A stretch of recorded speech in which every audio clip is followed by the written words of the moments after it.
There wasn't any storm when I walked away. No loud arguments, no slamming of doors, no explosive showdown. Just a silence so dense it felt like it could smother everything in its path. I glanced one final time at the home I had dedicated so many years to. Each brick, every piece of furniture, even the photographs lining the walls. All of it seemed to mock me, a carefully arranged display of falsehoods. I wasn't even sure what emotion I expected to rise up in that moment. Rage, sadness, perhaps a strange sense of relief. But none of those came. Only a deep, hollow void where my life used to be. Without uttering a single word, I simply walked away. I left behind the woman who once promised to love me, to respect me, to stand beside me through everything. A woman who, in the end, failed every single promise. She had no idea I had discovered the truth. And that, perhaps, was the hardest part. There was no apology, no tearful confession, no remorse. Only deception hidden beneath smiles exchanged over dinner. I had seen the messages, the hotel bookings, heard the hushed whispers late at night when she thought I was sound asleep. I even knew the name of the man she'd given herself to, someone I had never met, yet who haunted my life like a ghost I never invited in. But I didn't lash out. I didn't shove evidence in her face or demand answers. That would have handed her the upper hand, giving her the space to lie, cry, and twist the truth until I questioned my own reality. Instead, I walked out quietly. No farewell, no explanation, just a man disappearing from his own existence. I wasn't only leaving her. I was abandoning the version of myself that tolerated it all, that allowed her to chip away at me with every deception. I left behind the man who had stayed loyal to the very end, who gave endlessly without hesitation. That person no longer existed. I had become someone else. First, she wouldn't understand. She might think I had simply stepped out briefly or forgotten something. But as the hours ticked by and night rolled in, reality would hit. She would try calling, only to find my number no longer in service. She'd reach out to those close to me, my family, my friends, only to hear the same response again and again. No one knew where I had gone. That's when the fear would settle in, slowly turning into regret. But it would be too late. I was already gone. That first night away felt unusual, but not in the way I had anticipated. I thought memories would haunt me, that guilt or fury would take over. But instead, something unexpected filled the space. Peace. A sense of calm I hadn't felt in years. Real peace. The kind that washes over you when you finally stop pretending everything is okay. Sitting alone in a cheap motel room, with my phone switched off and no traceable credit card in sight, I was finally free. Outside, the world kept turning, unaware that I had just walked away from everything. And for once, I didn't care. I imagined her arriving home that evening, expecting the usual scene, me in the kitchen, a warm meal ready, a kiss she never earned. Maybe she'd sneak a glance at her phone, send him another secret message, still believing I was clueless. But instead, she'd walk into emptiness. No keys on the table, no shoes near the door, only a quietness that didn't belong. Of course, she'd try to call. I could see it in my mind, the first attempts made casually, then growing more frantic. Her voice changing from mildly irritated to genuinely scared.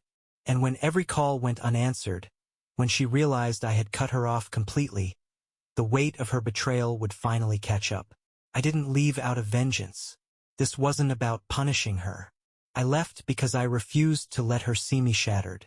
That was the difference. If I had stayed and confronted her, she would have taken control, offering fake sobs, hollow apologies, and excuses that turned everything back on me.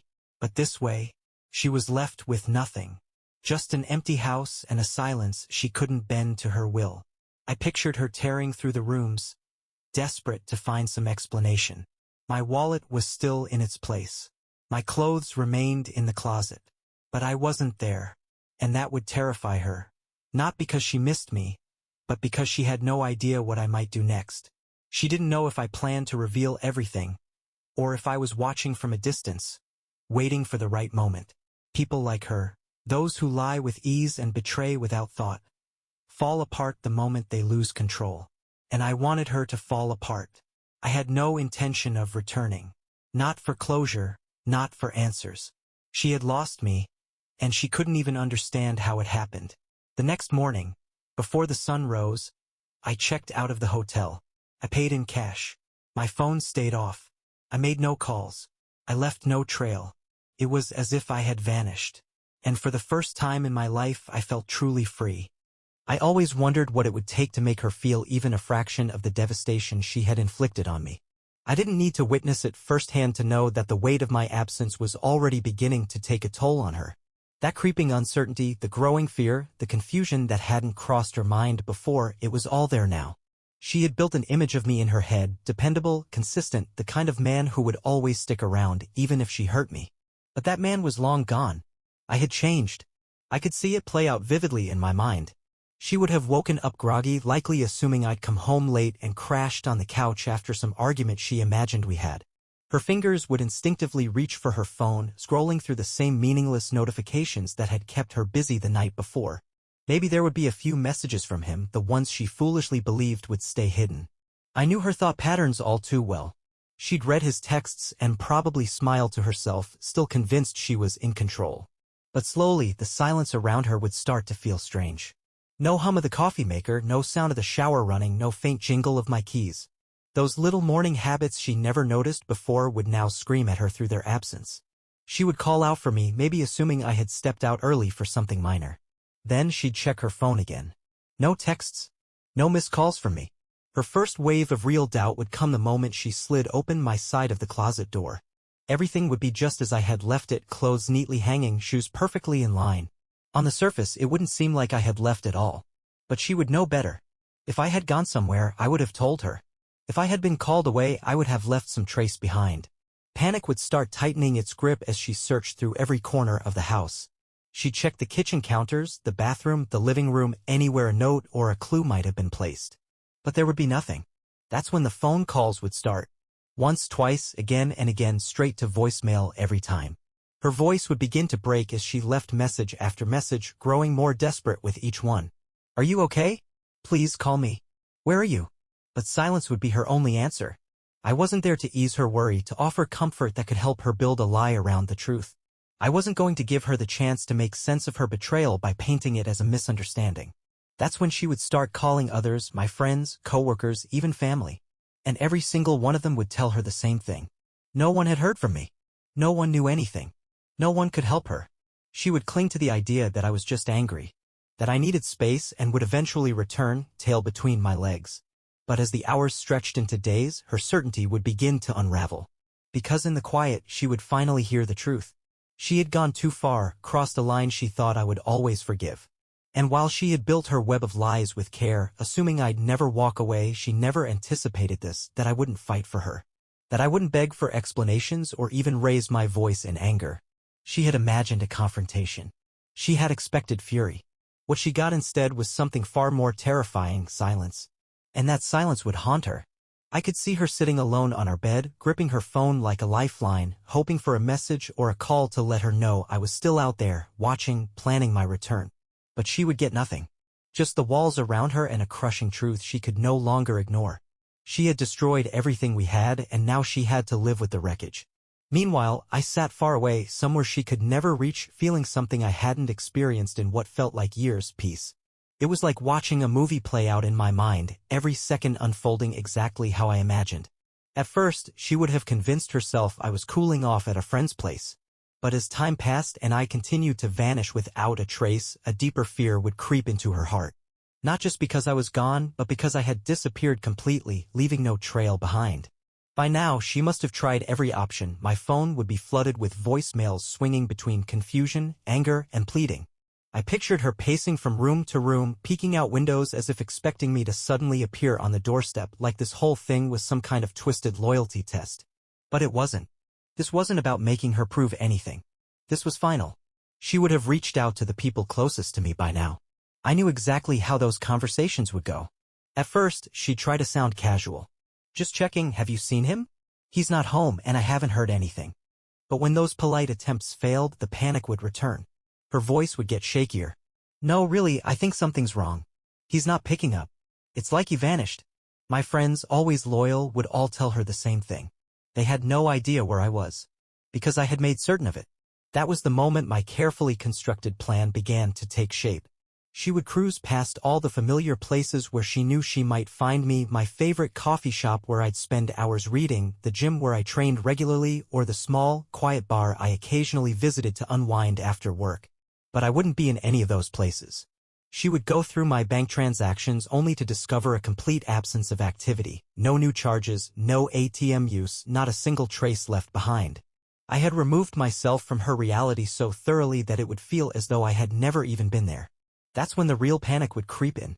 It wasn't truly about me, her concern was never about my well-being. What really haunted her was the possibility of what I had learned. People like her, those who deceive and cheat, rely heavily on maintaining control.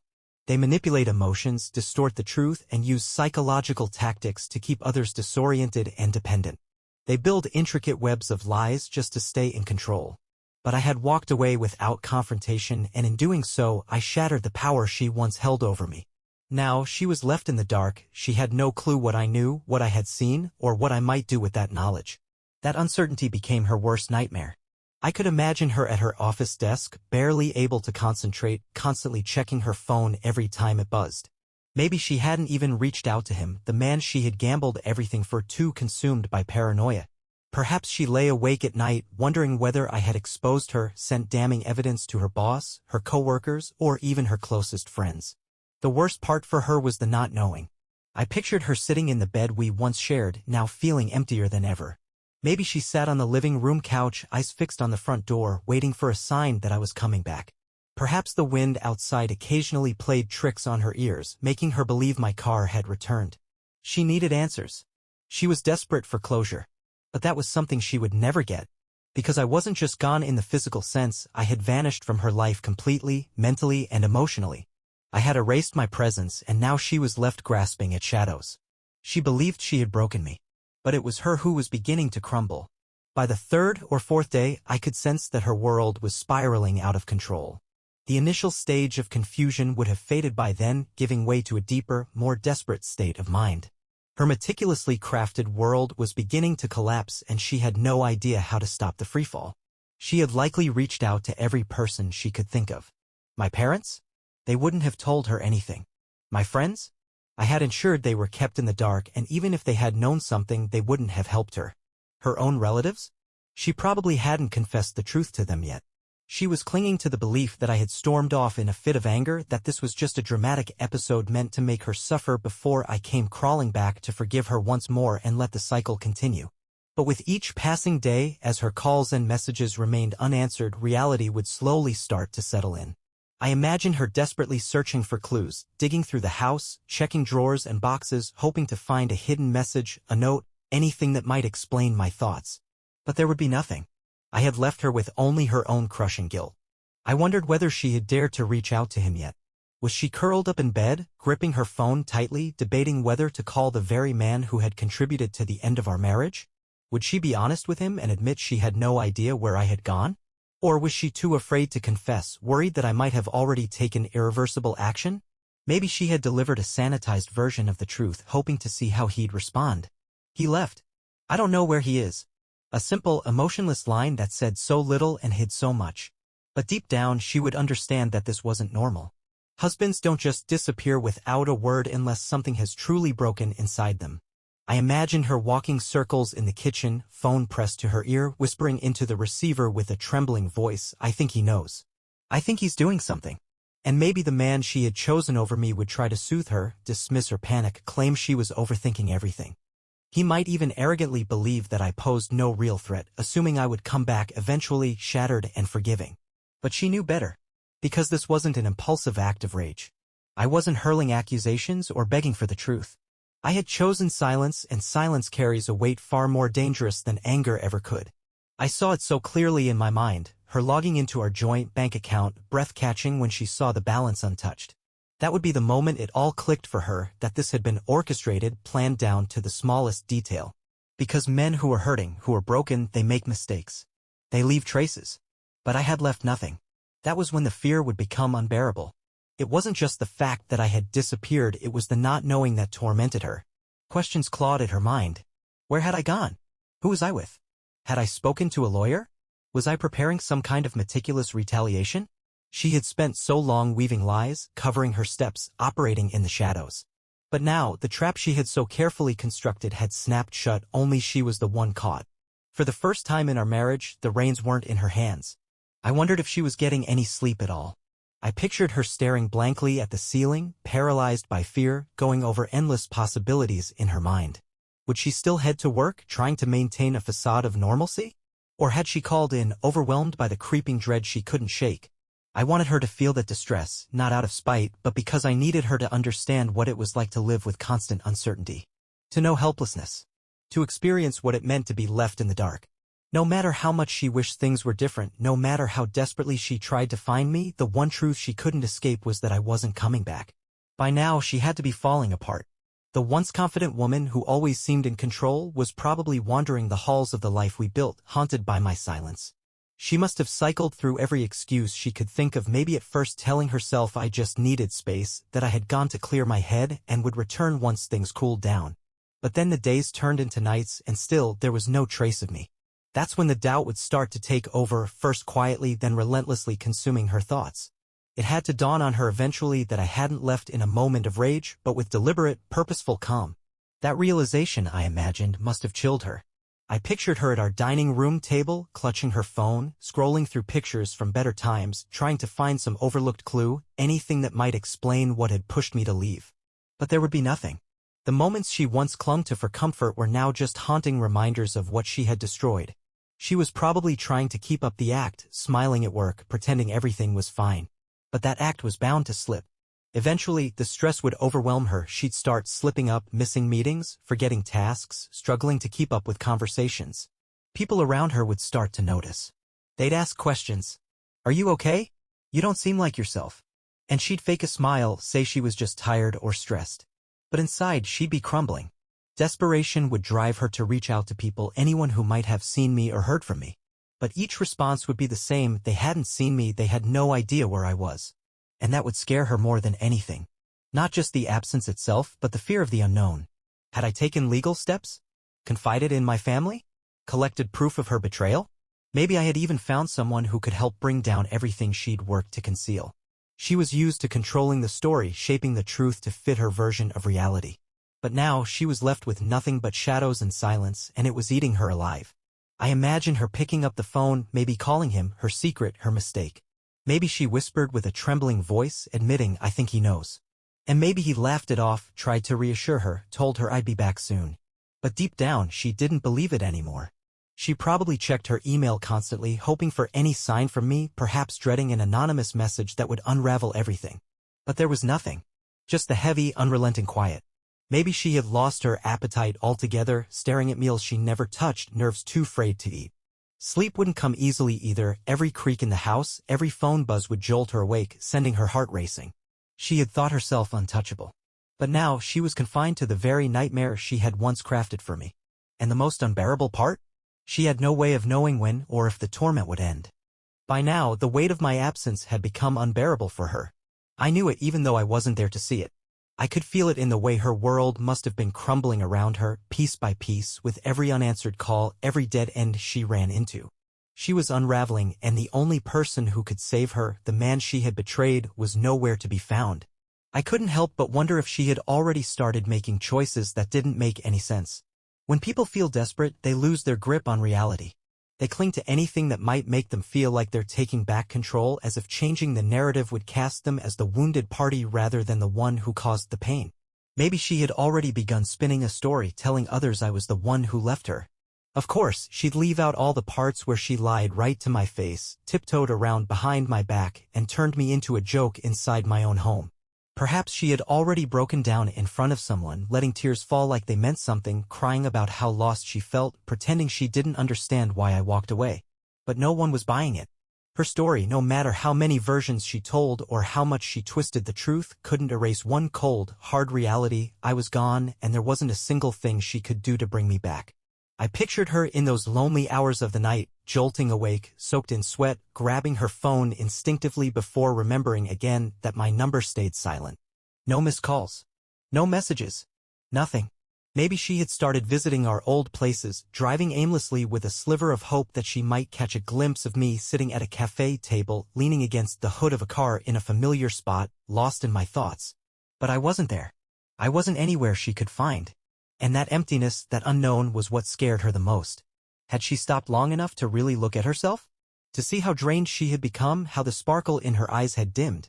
Maybe she had stopped going to work, unable to focus, consumed by that creeping fear that this wasn't just a phase or a silent punishment. That this was something else. Something final. I could see her now, sitting on the floor of what used to be her bedroom, surrounded by the fragments of a life she thought she could always count on. Maybe she clutched something of mine, an old shirt, a little keepsake I once gave her, or a photo from a time that felt like another lifetime. Maybe she whispered my name into the quiet, hoping repetition could summon me back. But I wasn't returning. That was the truth. She believed she had shattered me. But now she was the one unraveling, piece by piece, every moment pushing her further into the void. The remorse, the fear, the silence, it was consuming her from within. As for me, I was finally unburdened. When I opened my eyes, I heard waves rolling softly against the shore. The air tasted crisp, touched with salt, laced with freedom. The first thing I felt was peace, a rare, steady calm I hadn't experienced in years. And it was real. I was here, truly here, miles from the ruins I had left behind. I was no longer weighed down by deception, no longer tied to her string of betrayals. It had taken weeks of cutting all ties, of disappearing entirely, for a profound truth to settle in. I wasn't running. I was reclaiming my life. She, though, was stuck. I could almost see her still searching for meaning, trying to piece together where it all went wrong, replaying every detail before the moment I vanished. Maybe she had finally faced the truth that I wasn't coming back. Maybe she'd fallen apart, sobbing into the same pillows where she once shared whispers with a man who wasn't me. Maybe she had come to understand all too late that she never truly knew who I was. But none of that mattered anymore. Not to me. For once, I was thinking only of myself. I wasn't glued to my phone, waiting for her name to flash across the screen. I wasn't questioning whether I'd overreacted or missed some hidden message in our unraveling. I wasn't lying awake beside someone who had already exited the relationship long before I had the courage to face it. Now, I was here on a quiet beach, in a place where no one knew who I was, where I could start again from zero. I had enough saved to begin a new chapter. No lingering connections. No past weighing me down. Just a man rediscovering what it meant to breathe freely and live with intention. With a slow inhale, I felt something inside me lift. A little more with every breath. This was my life now. Not the life she tried to mold for me. Not the one where I waited foolishly for a love that had long since vanished. A life of my choosing. A path shaped by my decisions. For the first time in what felt like forever, I was truly, completely happy.